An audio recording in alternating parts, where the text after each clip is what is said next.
Sorry about that. It was muted. Hi, everybody. Welcome to season 3 of the podcast. Today we have Shawn Barksdale, but I wanted to just show you something really cool that I just had done. It's our new intro video by Skylar Beavers. He is a son of Carrie Beavers, who is the owner of Soldier Girls Coffee. So let's do this.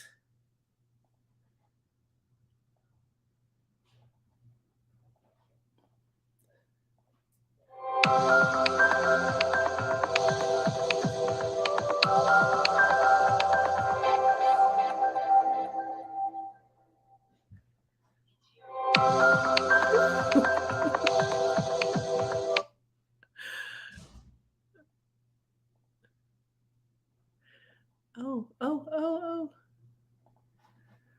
Okay, stop sharing. Oh my gosh, give me 1 second. All right, so technical difficulties, but you know what? It just happened. So we're just going to roll with it. The Anyway, life of entrepreneurship. Thanks to Skylar Beavers for my new video. I'll figure out how to do all the fancy stuff later on. But Correct. thank you, Shawn, for being here. So he has a story that I can't wait for you to hear. But also, I have to promote this for our friend Lisa Kipps Brown. But Absolutely. We are both in this book there's 50 of us.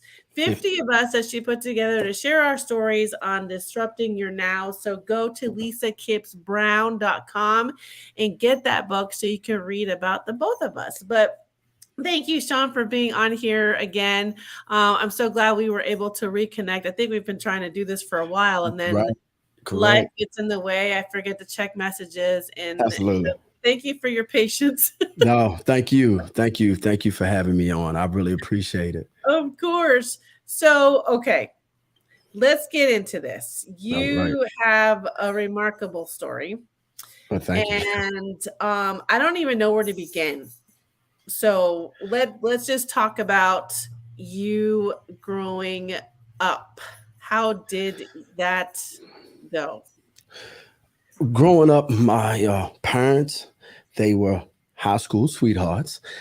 Ended up getting married when, back in the day, they were 17, got the consent of the parents and, got married. And a couple of years later, they had me, right? And only child, didn't have any other children.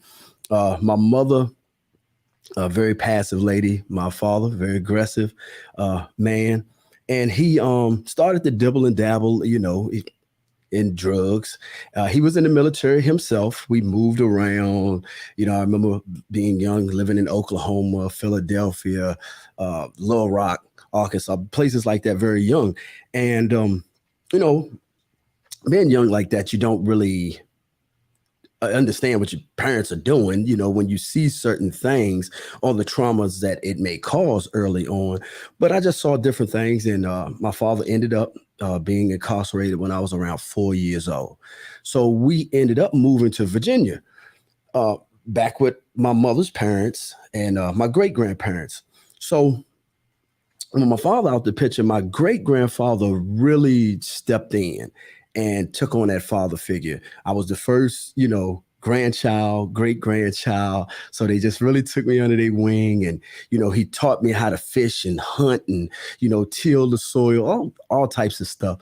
And I got a lot of knowledge from him and a lot of knowledge from the women in my family.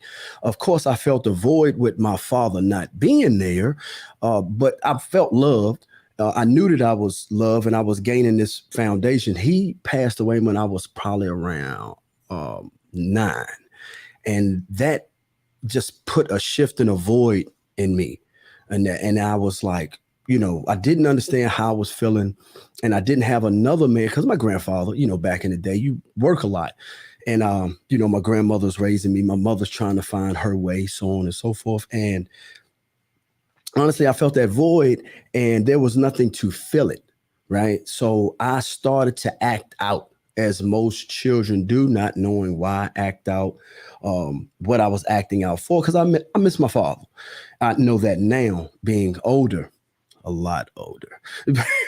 so, so moving forward, I started to get into the street. My mother working, trying to provide a way for me, getting into the street more and more and more and more, getting in trouble here, hanging out with the wrong people, doing the wrong thing.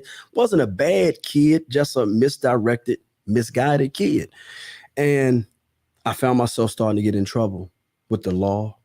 Found myself going deeper and deeper.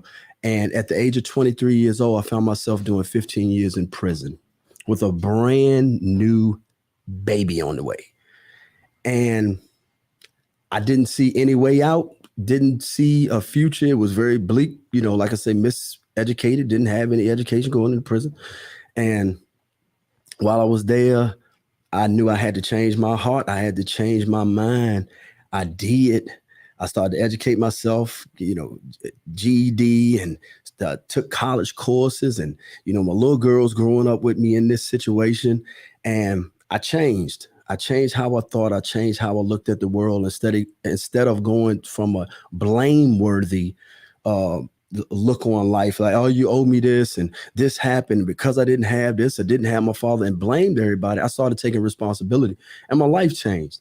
I got a lot of trades, and one of the last trades that I received was graphics communications, where I learned how to run printing presses, offset printing presses, screen printing, book design, things of that nature. And when I came home, that's what I did. I started working in a print shop, and I worked there, loved it, great benefits, great people. And I found myself 2 years in, and my supervisor came back there one day, and he says, "Hey, we're cleaning everything. Everything that we don't need, we're throwing it out." I said, "Okay, cool." I said, "What's that machine over there? It's been there for a while. We never use it." He said, "It's a t-shirt making machine." I said, "T-shirt making machine? What?" He said, "It puts images on t-shirts." I said, "Oh, okay." So I said, "What you want for it?" He said, "Take it." I said, "Take it where?" He said, "Take it home." And then before he could leave, I got this machine up. I'm going to the car, right? So I get home, and that night I'm with my wife. I'm in the bed. I don't know anything. I don't even know that it's called a heat press machine at the time. I just type in t-shirt making machine. So up pops on YouTube all of these different machines, and I'm looking. I see the one that I have. So I click on it. I see the guy making these t-shirts, and he's talking about the money, this, that, and the third. I turn to my wife. I said, "They gave me a gold mine." I didn't know anything about business, didn't know anything about entrepreneurship. I just started learning, going to people, taking courses, and I learned how to make it. And I walked away from the job last year in a pandemic, which was a great thing. And on that same journey, we started podcasting with 10 Minutes of Truth because we felt we had something to say. We felt the world had something to say. And here we are today with a lovely lady like yourself. My mouth was like open the whole time. First of all, I commend you. That's a lot to digest. It is. But so you're telling me your story about while you were serving your time, and in the back of my mind, I'm thinking, holy crap, for you to keep that mindset of I'm going to be better, I'm going to do better is huge, because my daughter is actually a corrections officer in an all-male prison, and she works with, well, she sees all the different kinds of inmates every day. Yes. And a lot of them stopped caring. And so they continue to do things that add on to their time. And it's heartbreaking to me because I feel bad, as just a compassionate part of me, regardless of why they're in. My heart goes out to them because something got them to that place, and then they just gave up hope. Yeah, and that hurts me because you hope that they learn something, you hope that they want to be better, but they stop caring, and so you just kept going. And I don't know how you did it, because I can't imagine. but then you get out and you continue to show up. A lot of people don't do that regardless if they have kids or not. They just stop. They're just Right. done. And I'm just like, holy, I'm just shocked. I'm so Right. proud of you. Thank you. Thank you.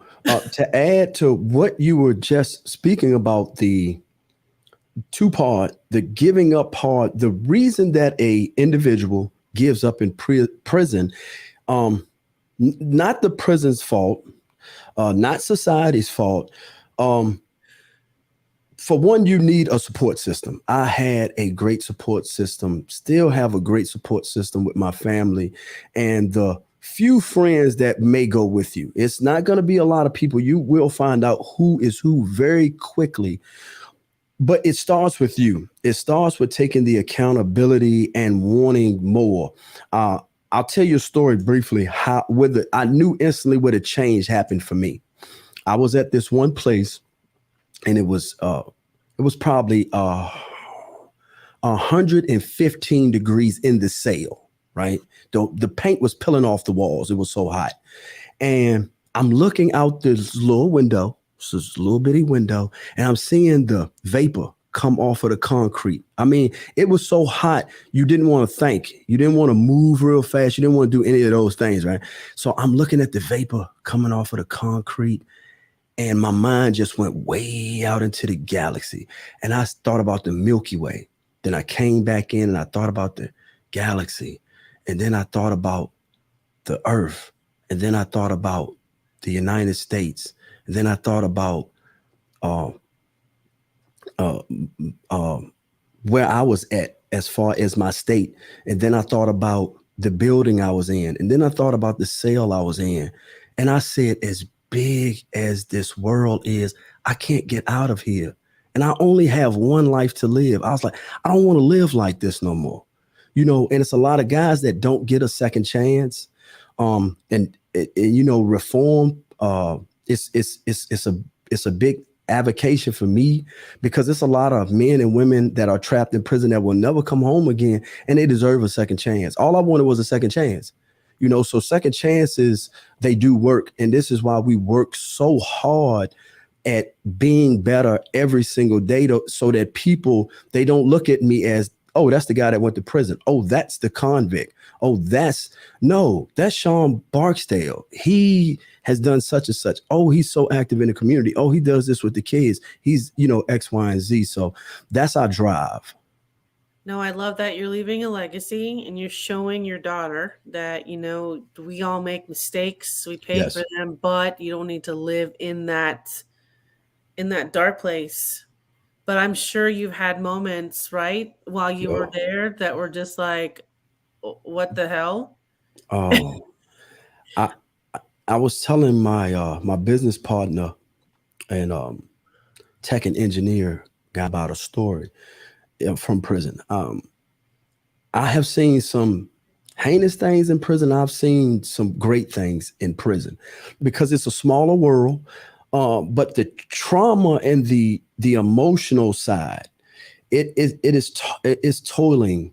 It takes a toll on you a lot of times. And if you don't know how to get help, where to get help, or think that it's important to get help, a lot of people die there. They don't die physically, they really die mentally or spiritually, because going back to what you said earlier, they just give up. They say, man, I got 25 years to do. I didn't have anybody but my grandmother. She died 2 years ago. I don't have anything. Everything in this world that I love is gone. And if you don't know how to pull yourself out of that dark place and go to the proper people to help pull you out of that dark place, you'll stay there, and you'll really, it could be very dangerous. How did you learn to do that? And I ask because, I was raised Catholic, went to Right, Catholic school, used to go to church, but there was a period of time in my life, years, right, where I was so mad at him right, and I was just like, why is this happening to me? And I didn't know how to get back until I had to go through something traumatic. And it doesn't have to be that way. So how did right. you how did you find that place? First, faith. I grew up in the church, right? I grew up 21 years, baptized, these great grandparents, they had me, in the church, and I was staunch in the church. I had a lot of questions, and then I became very rebellious as I grew up.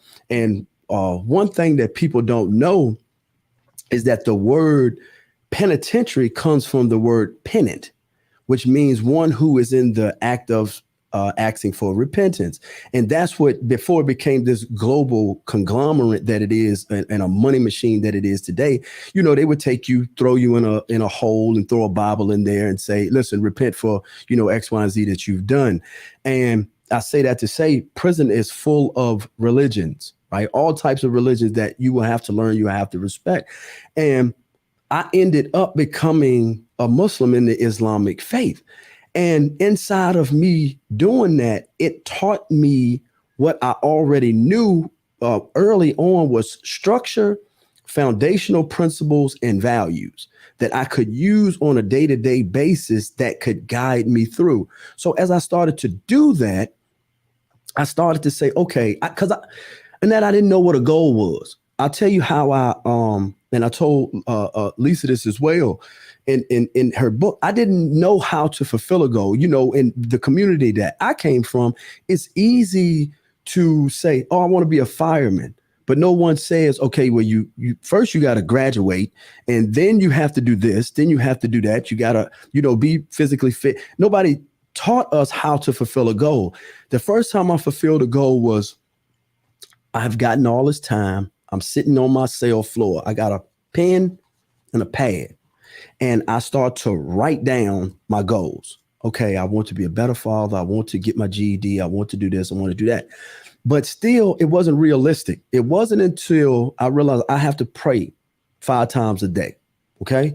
And I would miss, because I'm new in the religion, I would miss some of those prayers. I'm watching TV sometime. I'm like, man, I don't want to miss this show, because the faith hadn't built in me yet. Right. So I just woke up one day. I said, okay, Shawn, this is what you're going to do. Today, we don't know about tomorrow. Don't know if you even be alive, but today we're going to make all 5 of your prayers. Right. I prayed in the morning. I prayed in the afternoon, the evening, and that night. The next day I got up, and then I said, do it again. I got up, I said, do it again. And the next thing I knew, it was a whole week it went by. And the next thing I knew, a month had went by.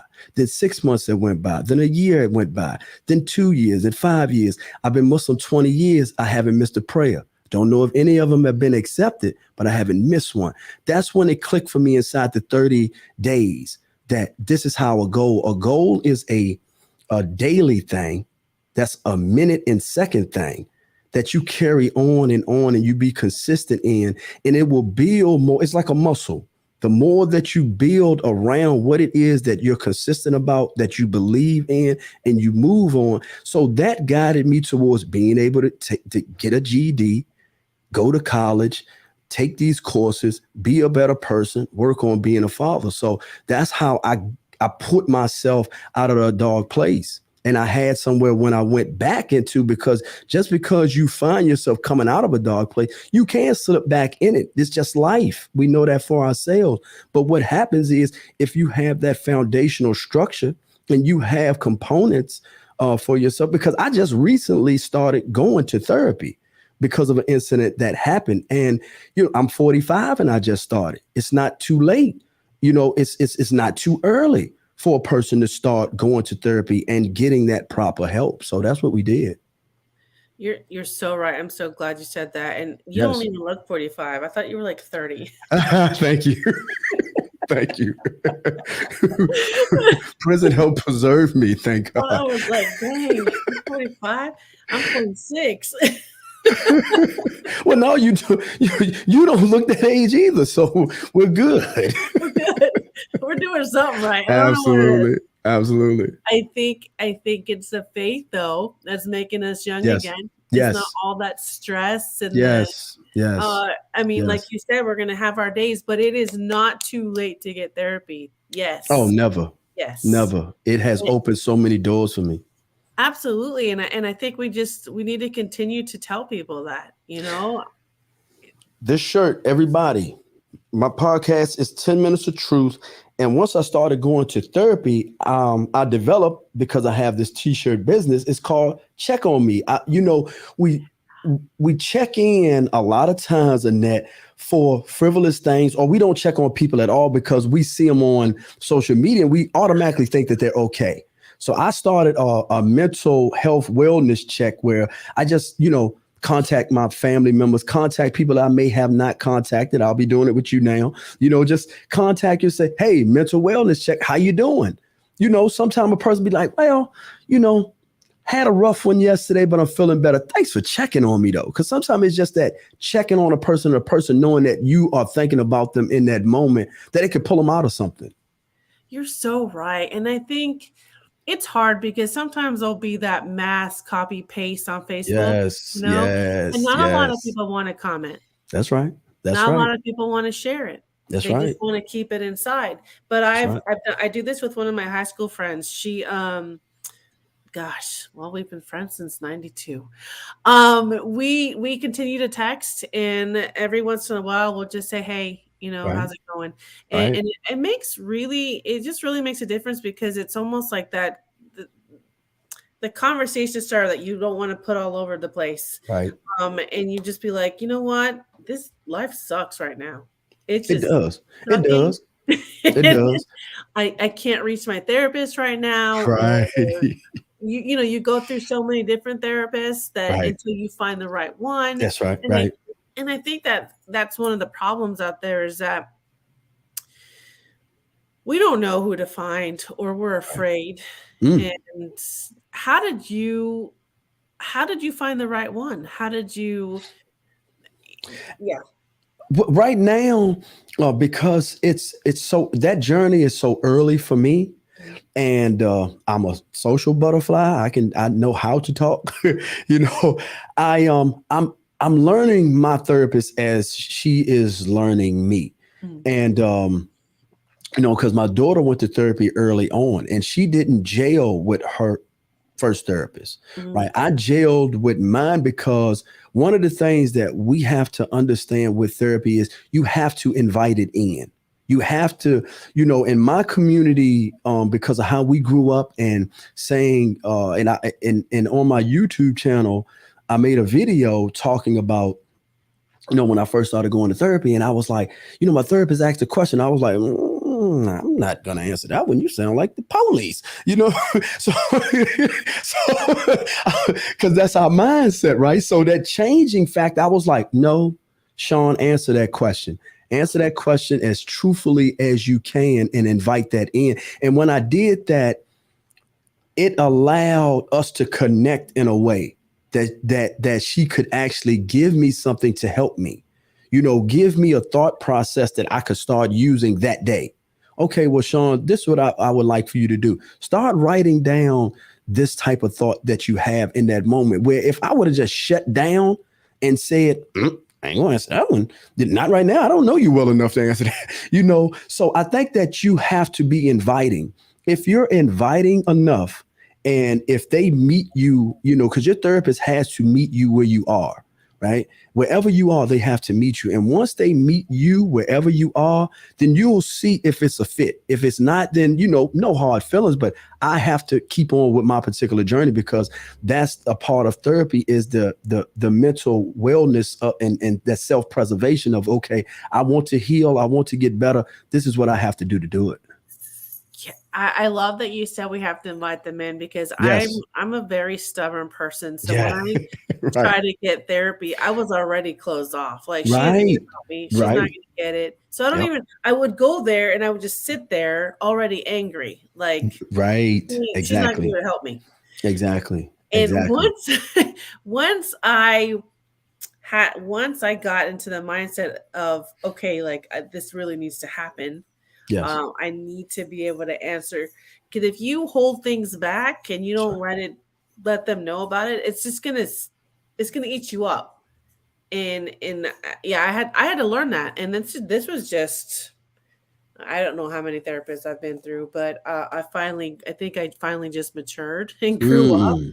Mm. And that's hard because we are set in our ways now that we're in Yes. our 40s, right? And we're just Yes. like, nope. Right. Like, Um, nope. Nope. how so now how old is your daughter? My oldest daughter is 19. She'll be 20 this year. She's in her second year of college. That's VCU Rams. awesome. That's so awesome. How did you have the conversation with her about everything that happened with you and Oh wow. how did you how you decided to choose how to live now? And I Right. asked that because my daughter and I, she's 21, and we actually did a podcast together a few Mm, weeks ago, and she mm, let it all out. And mm. that was hard to hear, Right. Right. but I wanted to give her that space to be able to go, look, Yep. like, life sucked with you, Right. but I'm glad that you have chosen to talk about it. So how is that with you? Um, I- well, firstly, I'll say she was my very first guest on the 10 Minutes of Truth podcast. Very first guest. And it was therapeutic for the both of us. And that because I asked questions that I had never asked before Okay. and that she had never had to think about before. And to hear her, you know, candidly just bring off how she felt about me, some of the pain, some of the angers that she had because of me being in that situation, her really losing her childhood weekends because I'm an only child. My mother loves her only child, no matter what I did. So she's coming to wherever and she's dragging my daughter along. You're going to see your father. You're going to see your father, right? And I can never repay her for that. But my daughter's, she grew up with me there. So she's 6, 7, 8. She want to be with her friends on a Saturday, nice evening. And she like, Daddy, I had to come see you, like I wanted to be with my friends, and I'm like, that was selfish, and whatnot. So to have that conversation, it opened a can of worms, but it opened up some therapy for us. So I remember one of the questions that you asked was, I remember the first time I had to tell her where I was because she thought I was in school, right? So she was around 6, 7 years old. And my mother, I called my mother one day and she says, Shawn, you're going to have to, and my daughter's name is Asia. She said, you're going to have to talk to Asia. I was like, what's going on? She's like, she thinks that you are in school. So she wasn't a liar. I did turn it into school, but I had to let her know, right? Because, friends teasing, your daddy in jail, they all let you know how that is, right? So I graduated from one of the trades, cap and gown, real ceremony, the whole nine. And I said, bring up here to graduation. So they come up, we graduate, me and her, I take her off to the side. She's sitting there. And I said, hey, baby, I said, do you know where I'm at? She puts her head down. She said, I said, where am I? She said, school. I said, yes, I am in a form of school, but I'm not in school. I say those fences that you come through, in jail. And Daddy did some things, but as you can see yourself, Daddy has changed and he's changing.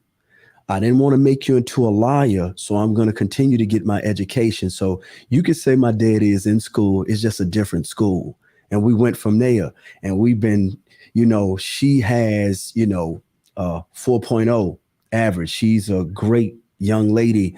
And I've learned so much from her with being truthful. That's why we named it 10 Minutes of Truth, and I had to have her on first to tell her story. And she told a phenomenal story. Oh my God. That's amazing. It I is. I'm sure it was difficult, but I love that you had her on. I think that having our conversations with our children is so important. Pivotal. I Pivotal. grew up with "We'll tell you when you're older." It was always "We'll tell you when you're older." Man, Man. And that was so detrimental to us. it That was. was it was so detrimental. I'll tell you when you're older. You're looking and because when you you think back to when you first started remembering things. You were very young, and you like, okay, I ain't no dummy. I'm seeing this. It's in front of my. I don't understand it, but I see it. So Yeah. what is it? Don't worry about it. You're a kid. We'll tell you later. We'll tell Yeah. you when you're older. And And nowadays, you have right, to tell them in a certain, there's always a time and a place, but you have to explain it to them somehow. because Because somebody else will yeah, if you don't. and the worst way, In the right? worst way. Absolutely. And that's just Absolutely. not, and they need to hear it from you first, not from somebody else. Absolutely.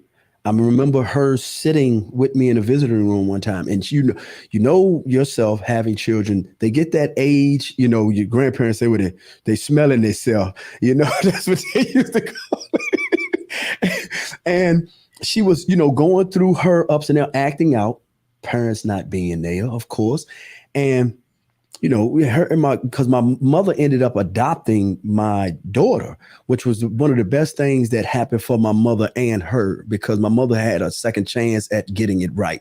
But inside of that, I remember sitting with her one day, and I said, Asia, listen, I said, this is one of the most genuine things I'll ever be able to tell you.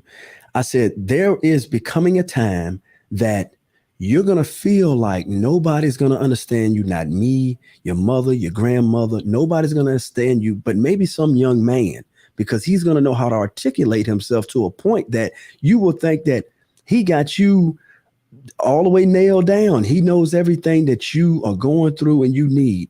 I said, that may happen to you, right? And he may be genuine, he may not, but have someone that you can talk to about your problems that are not going to just lead you in the wrong direction. That's the best thing that I can take. Because you're not, as your father, you're not going to want to come to me with everything. You're not going to come to your mother with, someone, and hopefully you can, because her and my mother, they really had that relationship, and they formed that relationship. But a lot of times kids don't have that, where they feel like, yo, somebody offered me a pill today, and I can't go to my mother with that. She can bite my head off. Or what you doing? And how do you know? Because I actually told her, I said, I'm not going to be that parent that punishes you for telling the truth. We get in trouble for telling lies, because that's one of the things that happened with me. That old school, I tell the truth, I get a whooping. I'm like, I'm not going to tell the truth anymore. I got beat. So we formulate those things. So yeah, that was real pivotal for us as well, being able to have that type of dialogue and communication. I think it's just so important, and it's just so lost. It's Yes, still such a it difficult thing is. to have now, It but is. I swore I didn't want to do that. Right. Yes, but it's still hard. Oh my gosh, it's Oh, still. we bump heads still now. We have a great relationship. Not a I would say uh not the greatest all the time, Mhm. because of certain factors. We have moved with forgiveness. She has forgiven me, and she is one of my real strides and push that I have in my back to do better and better every day, because of that time. I know I couldn't make up for that time, but I was like, okay, the rest of the time that we have on this earth, I'm gonna show you something. I'm gonna show you something phenomenal. So Right. that's what we've been doing. No, and I think that's great because you know what? We always say it. They'll remember it when they're older. They'll Yeah. appreciate it then. Yes. And she'll be able to look back and say, "Yeah, my dad did this, but Yes. this is." And so yeah, you're leaving that legacy for her Correct. to learn and grow, and I think it's so important no matter what we do. I remember having to finally come to terms with the things that I did to my children, and I finally had to say, "I'm sorry. I didn't That's right. know. But I'm trying to do better, and this is why I do what I do." So I think that's one of the most important things. Parents, there's a lot of parents out there who don't know how to have that conversation or just avoid it altogether, That's right. and so we can't do that. That's right. Um, One of the things that I wanted to go back on that I think is really great is the chance you had to work on a trade Oh yeah. while you were there. I remember being stationed at Fort Leavenworth, and we got to visit the Leavenworth prison, and just hearing about all the things that were offered to them to work on, and I thought it was just thought it was really great because I mean, I can't speak from experience being in there and not having anything to do, but Right. being able to leave there with a skill, I think is so. I think is great. I It think is. It is. And to just speak to that, and this is something that we do now. I have had lawyers, I have had senators on the podcast, on our podcast, 10 Minutes of Truth, because, and that's something that I spoke very, very passionately about, is having a skill set, because, and I'll tell you why. A skill saved my life, and it also gave me a living, because I said to myself, okay, Shawn, you may go out here, and because you have that felony on your record, someone may be leery of you. They may not want to hire you. They may not know that you've changed. They may look at a piece of paper and say, nah, we're just not going to take that chance. Right. So I said, okay, you may have to work for yourself. You may have to have some type of skill set that you can take and better the community with. So I took all types of trades. I went to, the first place I worked at was Burger King when I came home. I said in Lisa's book, Disrupt Your Now, I worked at Burger King like I worked at a 5-star restaurant. I was making burgers like I was making a filet mignon at Burger King, right? But I knew that I had skills, that I had acquired skills, not only because I took every type. I just made a TikTok on some of the programs that we had completed. And I just, I'm flipping through all of these certificates that we on communication and, parenthood and breaking barriers and all of these things and all of these skills to be able to allow people to first be inviting and let me into their world to say, okay, change is real. You can change. You really can change. And you really can have a real skill set that can, because you know yourself with podcasting is a skill. You have to, now some podcasts, of course, and we're not knocking anybody. You can just jump up and say whatever you want, and there will be somebody that listens to it. But when you want to get a message that will help and not harm, you have to have a skill in that. You have to be able to communicate. Like you said earlier, it's been over a year that we've been trying to do this and put this together. Right. So you have to be able to say, okay, didn't work that time. Let's reach out. Let's try to see if we could put this together and do this. So skills are very important. And that skill set, like I said, it has provided for me and my family. So, and I tell everybody in there, I tell guys and women in prison, don't just take any skill. Take something that even if you didn't make a dime from it, you could do it the rest of your life. And that's what I did. I took trades and things that I liked doing, that I love doing, and that, would bring value not only to myself, but to the community. That is so great. Gosh, even now I'm sitting here thinking I take things for granted. I have a freaking Cricut machine and oh wow, and a heat press sitting in the other room. I haven't even touched. Oh, don't worry. We're about to start the classes teaching, so we will definitely be able to teach you how to put that. Because honestly, one thing when you can become your own walking billboard and tell your story. A lot of times when people read, the back of my shirt says, "Don't suffer in silence." Right? That's when a person sees that, they'll come to you and say, "Hey, man. What's going on, with your shirt? What's going on?